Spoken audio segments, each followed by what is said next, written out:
வணக்கம். காசியோட ரகசியங்களை தேடி போற நம்மளோட இந்த ஆன்மீக பயணத்துக்கு உங்க எல்லாரையும் அன்போட வரவேற்கிறேன்.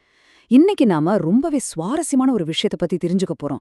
காசி காண்டம் அத்தியாயம் 12ல சொல்லப்பட்டிருக்கிற வேடன் பிங்காக்ஷனோட தர்மம், அப்புறம் சுசிஷ்மானோட கடுமையான தவத்தால அவருக்கு எப்படி வருணதேவன் பதவி கிடைச்சது அப்படிங்கறத பத்தி தான் நம்ம முழுசா பார்க்க போறோம். அதாவது சாதாரண மனிதர்கள் எப்படி தங்களோட சுயநலம் இல்லாத தியாகத்தாலும் தவத்தாலும் தெய்வநிலைக்கு உயர்ந்தாங்க அப்படிங்கிற ஒரு அற்புதமான கதை இது. சரி வாங்க, தாமதிக்காம உள்ள போலாம்.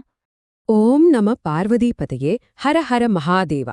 எப்பவுமே இந்த நாமத்தை சொல்லும்போது நமக்குள்ள ஒரு ஆழமான அமைதியும் ஒரு உன்னதமான ஆன்மீக சூழலும் உருவாகிறத நம்ம உணர முடியும் இல்லையா?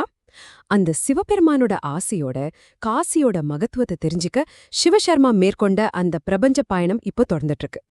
இன்னைக்கு நாம எடுத்துக்கிட்டு இருக்கிற சங்கல்பம் என்னன்னா, தென்மேற்கு மற்றும் மேற்கு திசைகளை நோக்கி சிவசர்மா செஞ்ச பயணத்தை நாமளும் சேர்ந்து பயணிக்க போறோம். ஒரு சாதாரண உயிர் தன்னோட உன்னதமான தியாகத்தாலையும் அளப்பரிய தவத்தாலையும் எப்படி இந்த பிரபஞ்சத்தையே காக்கக்கூடிய தெய்வ காவலனா மாறுது அப்படிங்கறத நாம தெரிஞ்சுக்க போறோம்.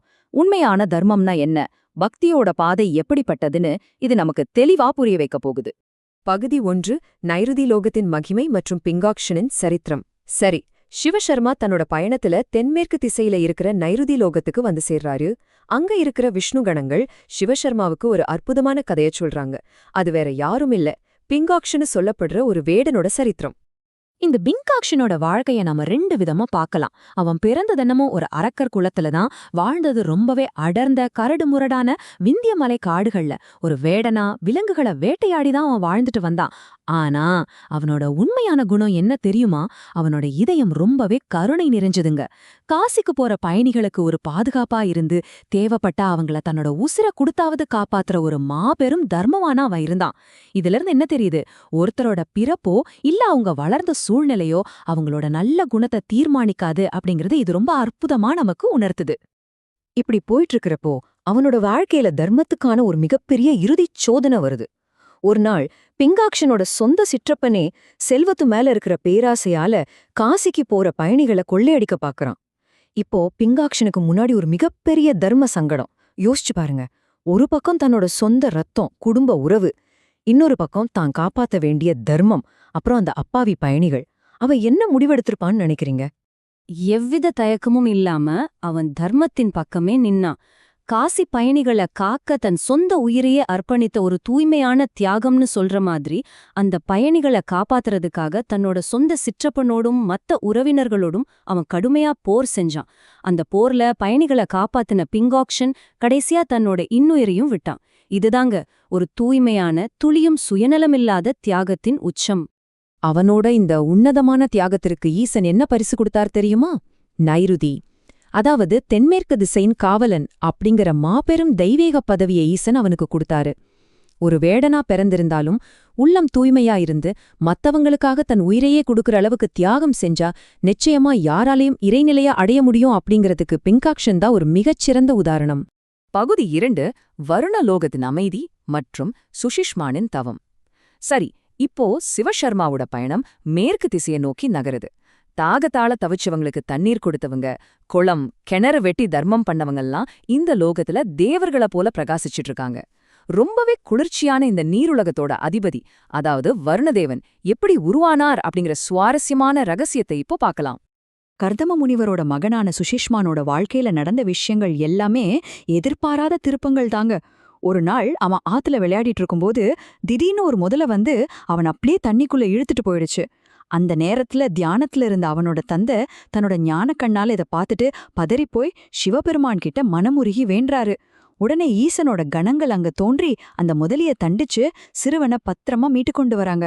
மரணத்தோட விளிம்பு வரைக்கும் போயிட்டு திரும்பி வந்த சுஷிஷ்மான் அங்கிருந்து நேரா காசிக்கு சென்று வருணேஸ்வரர் அப்படிங்கிற ஒரு லிங்கத்தை பிரதிஷ்டை செஞ்சு கடுமையான தவத்துல ஈடுபட ஆரம்பிச்சான். அவ எத்தனை வருஷம் தவம் செஞ்சான் தெரியுமா? 5000 வருஷங்கள்.